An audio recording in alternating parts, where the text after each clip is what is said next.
So let's start in Buffalo. You had the chance to talk to head coach, to GM, to quarterback. You got the chance to watch practice. This is, to me, one of the 3 or 4 teams that you can put as your most obvious Super Bowl contenders. You have Josh Allen, who's now a perpetual MVP candidate. I thought they had one of the best off seasons in the NFL, not just in terms of free agency. Yes, they added a big name person in Joey Bosa, but I thought their draft was fantastic, really attacking the defensive side of the ball and fortifying themselves there. What was your takeaway from Bills camp? Yeah, I think the arrow is pointing up again. I think that there was this, I don't know, I think there's this feeling with like the core of players that they had before they ripped the Band-Aid off last year. It was like, okay, like is the window closing on this group? And when teams go through these resets, the Rams went through one a couple of years ago. The Niners are going through like a little bit of a soft reset now. Um, generally it ties to the quarterback having a big contract, which, it does here, of course. But, it also requires, and I think this is something that gets like swept under the rug. It's like, okay, they're cleaning the cap out. Like, when are they going to be able to spend again? It requires drafting and developing well, and it requires you having a handle on where your team is going and basing that on guys who are already in house. And so, like, a lot of the answers to those questions were with guys like Greg Rousseau and Terrell Bernard and Christian Benford and Khalil Shakir and James Cook, and so it's interesting because this is almost like Josh Allen 2.0 here. You know what I mean? Like where he's a better player, of course, than he ever has been, but also he's sort of like the leader of the pack now. Right. It was interesting just talking to him a minute ago and how it made me feel old as dirt because he was like, yeah, he's like, you get to that point where you have trouble relating with your teammates. It's like, really? I'm like, oh yeah, you've been in the league for 8 years now. Like, because you still sort of think of him as this phenom, but he's Yeah. turning 30 next year. He's 8 years into the league. And so I think the arrow is pointing up on this group again, just because, and it's obviously having Josh is a huge part of that, but it's also like all of these other pieces that have taken the places of guys who were here, like your Von Millers, like your Stephon Diggs, like your Micah Hydes, your Jordan Poyers, like they really have effectively reset from within, which I think is impressive. And now I think there are a couple things that this will come down to. What does the pass rush look like? They invested a ton, like you said, on the defensive line. But I mean, they should be there at the end. Like they should be one of the last 4 or 8 teams standing. Even though Joey Bosa was part of the haul, I'm wondering if, and you and I have talked about this a lot, where you saw just the entire kind of NFL dovetail. We have teams like the Commanders on one side, and we have teams like the Houston Texans and the Bills on another. And I want to bring up just this, and I think it's important to mention. So if you look at some of the biggest contracts that were signed in free agency in 2024, Kirk Cousins is number 1. Yep. That hasn't gone well. Christian Wilkins is number 2. Let's see. Calvin Ridley, Leonard Williams, Robert Hunt, Mike Onyewu, John Grenard, Bryce Huff, Jonah Jackson.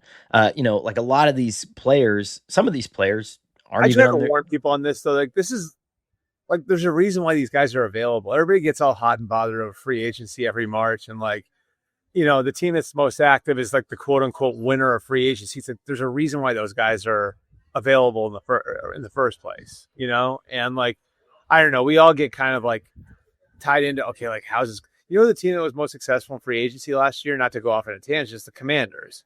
Right. And no one was sitting here last year at this point and saying like Dorrance Armstrong is going to be the difference maker, but they had a bunch of signings like that wound up being huge wins for them. So anyway, my rant's over on that. Fantasy football is back. Fire up the group chat, get those draft boards ready, and buckle up for a season filled with breakouts, busts, overreactions, and more. It's all happening with Yahoo Fantasy this year. The MMQB and myself are playing on Yahoo Fantasy, and you should too. Whether you're a first-timer or a vet making your millionth league, guys, this is the greatest time of year. Yahoo is the best place to, the way that they organize their drafts, the way that they help you sort all your players. I love every year logging into this. It's like coming home to one of your favorite things every year. It means friends, it means football, it means your draft party at your favorite restaurant, and Yahoo is always a part of that. And to celebrate 28 years of fantasy greatness, Yahoo Fantasy is dropping 28 big new features over the next 28 days, giving you more ways to play, more ways to draft, and more ways to win. It all begins August 4th. Stay tuned and get started by creating or joining a Yahoo Fantasy Football League today at yahoofantasy.com/MMQB. That's yahoofantasy.com/MMQB. You're going to do a deep dive into free agency if you're lacking in vibes, right? And if you're lacking in chemistry. So when you're in Buffalo, like, what are you sensing in terms of the fact that that the vibes are good? Like you said, I mean, we can talk to Josh Allen, but what are you seeing on the field that leads you to believe, like, okay, this team can, because I don't want to say overcome, because I think the right thing to do is to draft and develop. And I think that that's been proven over time. But what are you seeing that leads you to believe that they're going in the right direction? Balance, I would say, on offense. Like, they don't have Mhm. like an overwhelming number one, but like having Keon Coleman, who they think can become like a Marcus Colston type of receiver. Khalil Shakir is established. Kincaid, Knox, Cook, which is great balance, really good balance there. And then defensively, I think you just look at like what they've added to the D line. And I mean, Bo says a lot of it's going to tie back to his health, right? But I think they have like almost like a template in place on how to handle that with what they dealt with Von Miller the last few years, where by the end, Von wasn't playing very much, but they found a way to make him more effective by using him less. And because they have Greg Rousseau, AJ Epinesa, and they drafted Landon Jackson out of Arkansas, they're sort of in this position where it's like, okay, like, we don't need Joey Bosa to play 70% of the snaps. And then at D tackle, they add TJ Sanders and Deion Walker. And like, both those guys, I think, at one point or another, were viewed as first round picks. Now Right. they didn't become that for different reasons, but I'm just, I look at that group and I look at the numbers of that group, and they're going to have early in the year, they're losing Michael Hoyt and Larry Ogunjobi to suspension. So I think, in an interesting way, that's going to kind of give them time to get the young guys' feet wet. When the two vets come back from suspension, now all of a sudden you got pretty good depth up there, So I think that D-line group and then the balance on offense are the things that I would look at and say, like, yeah, there's something here. Can I just point to how more than just like, yeah, there'll be 11 and 12 wins in the playoffs again. Right. Can I just point to how incredibly mid-season form Albert is in right now, that amid that soliloquy, he ate something. And there's no way that unless you're watching it on YouTube, you would be able to tell. Now, you should go on YouTube and you should watch how he did it, which I think is incredible. But cured meats here. Cured meats? Yeah. No way. Yeah. Wow. Yeah. I had guessed Cliff Bar. Like, in my mind, I'm like, he's probably rocking a Kind Bar right now. He's probably doing some sort of like just a quick whole grain, something like that. Thanks to the Bills for the great setup here. There is mac and cheese over there that I've resisted. So that's self-control. I went to Dinosaur Barbecue last night. We'll send you a picture of my plate. Ooh. Yeah.